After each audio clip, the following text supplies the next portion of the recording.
Boa noite.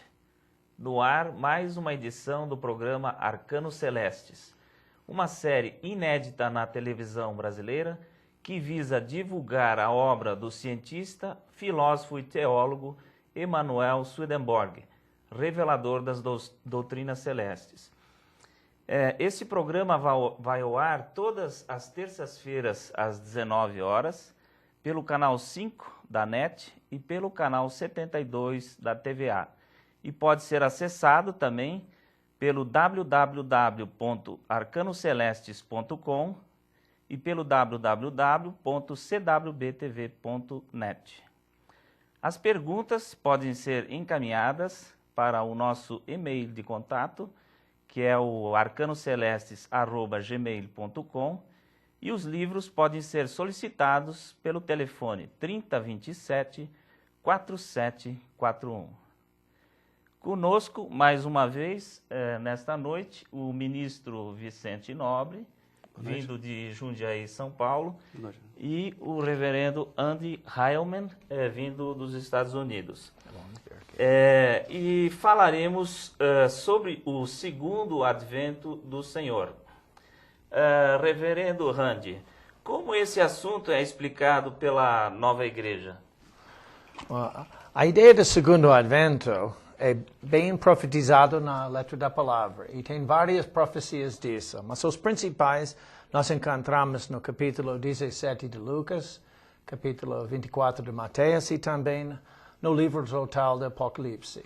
Então, no 17 fala que o reino, esse advento do Senhor não vem com uma aparência externa, mas o reino de Deus está dentro de nós.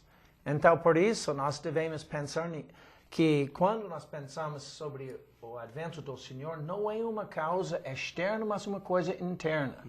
Ao mesmo tempo, fala que o céu está aberto no Apocalipse, e eis um cavalo branco. E um dos nomes do Senhor, quando ele estava acima do cavalo branco, era a palavra de Deus. E a palavra de Deus é porque dentro da própria palavra, o segundo advento acontece. Por isso disse na Mateus, no capítulo 24, que o Senhor, como Filho do Homem, vem nas nuvens do céu com glória e grande poder. E nós podemos ver isso no nosso símbolo que nós usamos nestes livros aqui, que está lá. O símbolo lá que mostra como é o segundo advento do Senhor. Porque o advento do Senhor não é uma coisa que vai acontecer externamente, destruindo tudo, mas realmente vai ser um advento dentro da própria palavra. Quando uma pessoa está lendo a palavra brilha quando nós podemos ver o Senhor dentro da palavra. E as nuvens do céu, que está azul nessa pintura, são a própria letra da palavra, porque por nós a letra da palavra é muito nublada, é difícil entender. Mas quando o sentido interno, que é representado pela palavra aberta, quando isso brilha, nós podemos entender a palavra. Por isso, no advento do Senhor, na segunda vez, ele é chamado Filho do Homem e também Palavra de Deus. Porque o Filho do Homem representa o Senhor quanto à sua palavra. E isso é claro também pelo ele acima do cavalo branco, porque ele é lá, o nome dele é a Palavra de Deus. Perfeito. Isso quer dizer, então, que os membros da Nova Igreja não esperam um fim do mundo, como descrito nas palavras do Apocalipse, ministro? Exatamente, Eduardo. Como o reverendo Andy acabou de dizer, o evento do segundo advento para nós é uma coisa que acontece interiormente, a abertura do sentido interno da palavra. Diferentemente do que se espera hoje em dia, do que é propagado pelas religiões cristãs de um modo geral, que o segundo advento seria o fim do mundo, a consumação dos séculos, porque fala na palavra isso, consumação dos séculos. Então, existe uma confusão pela interpretação literal do sentido da palavra em achar que as coisas que estão preditas no Apocalipse acontecerão neste mundo. As estrelas vão cair ao céu e vai haver uma catástrofe de proporção mundial e esse segundo advento ocorreria, né, esse grande juízo final. Então, para nós, esse fim do mundo pode perfeitamente acontecer, mas não por intervenção divina. O homem, foi dado ao homem liberdade para fazer o que quiser de sua vida e da vida do seu próximo. A prova disso são as grandes catástrofes, vamos dizer, que existem por aí, os assassinatos e os genocídios, né? O homem pode chegar num ponto que ele pode destruir toda a humanidade. Isso seria o fim do mundo, mas não por uma intervenção divina, né? Mas simplesmente por uma ação humana. Respondendo a sua pergunta, então, não, a gente não espera um fim do mundo no futuro. Esse evento do segundo advento é uma coisa interna, que acontece dentro de cada um. Certo. Então, no caso, isso tudo que está ali na palavra é uma descrição meramente literal e externa, natural, no caso, né? E os escritos de Swedenborg, então, serviriam para explicar, né? Digamos assim, iluminar a palavra para que ela possa aparecer o sentido que está escondido, no Exatamente, caso. exatamente. E isso é a segunda vinda do Senhor, que é a abertura do sentido interno da palavra, que quando o homem se aproxima da palavra num estado de humildade, ou seria melhor, no estado de humilhação, reconhecendo que a palavra é divina, e ele começa a viver de acordo com a palavra, para ele, então, acontece, quando ele tem contato com o sentido interno da palavra, há esse segundo advento. Como a gente vai falar um pouco mais, de forma mais, como acontece de uma forma mais prática, o segundo advento do Senhor na vida de cada homem. Certo. Bom, então quer dizer que esse segundo advento do Senhor sempre é relacionado com o juízo final, né? Qual a ligação entre essas duas coisas, ou elas são uma coisa só, é uma coisa só? Tem uma profecia em Isaías, acho que capítulo 21, que fala assim, que amanhã vem e também a noite. Amanhã é o nascimento do sol e a luz que brilha. A revelação que foi feita através de Swedenborg, nestes livros que nós publicamos, esta revelação é a divina verdade. E essa divina verdade brilha, é como o nascimento do sol, é como amanhã vindo. Mas o problema é que a divina verdade não é sempre aceita. Muitas pessoas, quando vêem a verdade, eles fogem da verdade. Eles não querem a verdade, porque a verdade vai falar coisas que eles não querem ouvir. Até no Evangelho de João, todo mundo fala que o Pai deu o Filho, e aquele que crê nele vai ser salvo, aquele que não crê nele vai ser condenado. Mas eles param lá. Dentro lá disse, e isso é a condenação, que a pessoa que faz mal não quer a luz. Ele foge da luz, porque pela luz as obras dele é mostrada. Então, realmente, o segundo advento do Senhor é uma revelação da divina verdade dentro da palavra, através destes livros que brilham na palavra, para nós vermos a verdade. E as pessoas, então, o juízo final é o julgamento das pessoas que ouvem a verdade e fogem da verdade, que mostra a maldade deles, mas também, isso é também o advento do Senhor. Então, depende da pessoa. Como ele vai receber esse advento? Pode ser por ele uma coisa bonita, uma coisa muito boa, ou pode ser um juízo.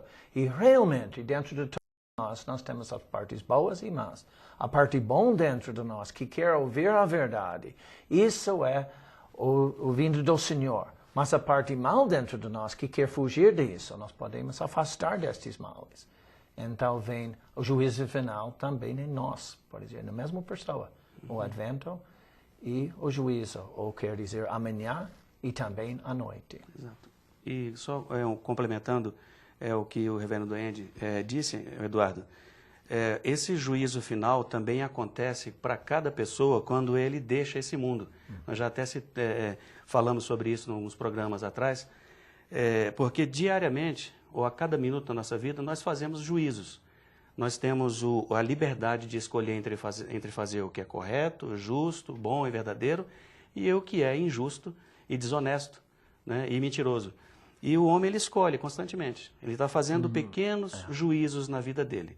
E quando ele deixa esse mundo, que é uma coisa, um fato natural que vai acontecer com todas as pessoas, ele faz, então, na outra vida, ou quando se inicia a vida dele na eternidade, ele faz o seu juízo final. ou seja, ele faz a soma, faz ter feito a última conta, né? É o último juízo. Se ele vai continuar escolhendo o que é bom, correto, justo e verdadeiro, né? E assim então poder ser levado ao céu pelo Senhor, ou se ele vai continuar escolhendo fazer o que é incorreto, infiel, injusto e desonesto e se lançar livremente nas sociedades infernais e ali viver dentro do que ele considera ser uma felicidade, né? Mas que na verdade, do ponto de vista angélico, é uma infelicidade eterna. Então isso é dessa maneira que a gente entende também do juízo que acontece diariamente e do juízo final. Por isso é chamado final, porque quando nós morremos, é o final. É a razão que você falou no outro programa que você apresentou, é porque nosso amor dominante é fixo neste mundo, pelas nossas escolhas. É o amor dominante que vai decidir, porque é nós mesmos. Esse amor dominante que vai receber o Senhor, e ele vai chegar no outro mundo e ver o Senhor, o rosto dele, adorando dele, ou ele vai fugir do Senhor. E seja juízo. É chamado final, porque depois que nós falecemos, a escolha nossa é feita. Certo. Então, o juízo final é um juízo final individual, né? E não coletivo, como as pessoas imaginam, no caso. Né? Não, pode dizer também uma coisa coletiva, como quando o Senhor veio a primeira vez, ele fez um juízo final sobre a igreja judaica. Agora, com esses livros, ele faz um juízo final sobre o mundo cristão, mostrando as falsidades que ele gerou dentro disso. Então, uma coisa coletiva, mas para cada pessoa é uma coisa individual. Então, os dois juntos. Mas que não acontece da maneira catastrófica, né, externamente, com o chão se abrindo e as grandes coisas que se prediz no Apocalipse, que são analogias ou são parábolas de coisas que aconteceriam, mas nas regiões celestiais. Exatamente. No mundo espiritual aconteceu esse juízo final e o mundo espiritual foi limpo, pode dizer.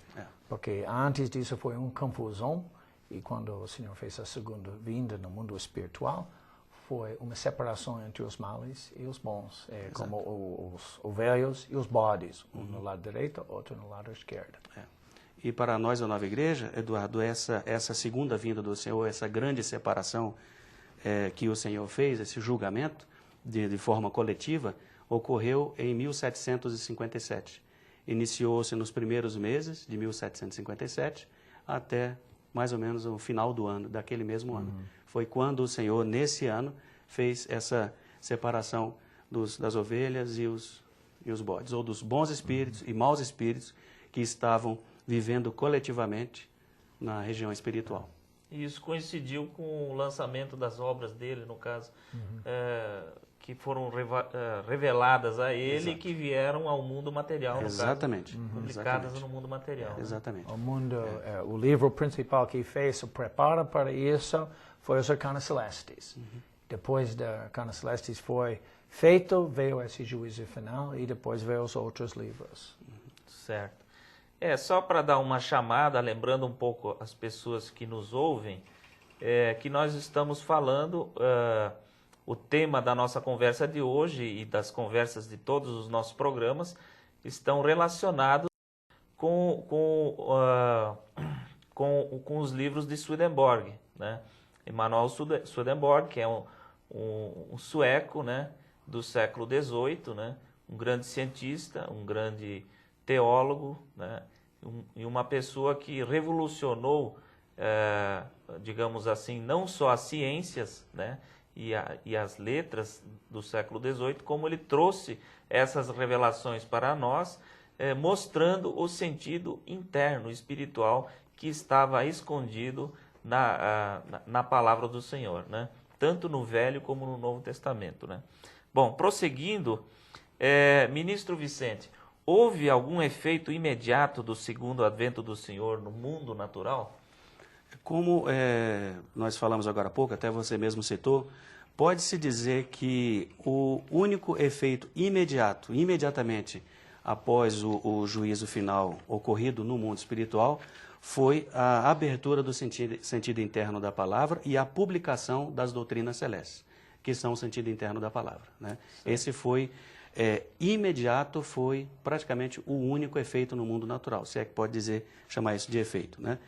Mas, com o passar do tempo, a própria história da humanidade, qualquer historiador, qualquer criança que estuda um pouco a história contemporânea, ela vê grandes mudanças que ocorreram na humanidade a partir de 1757.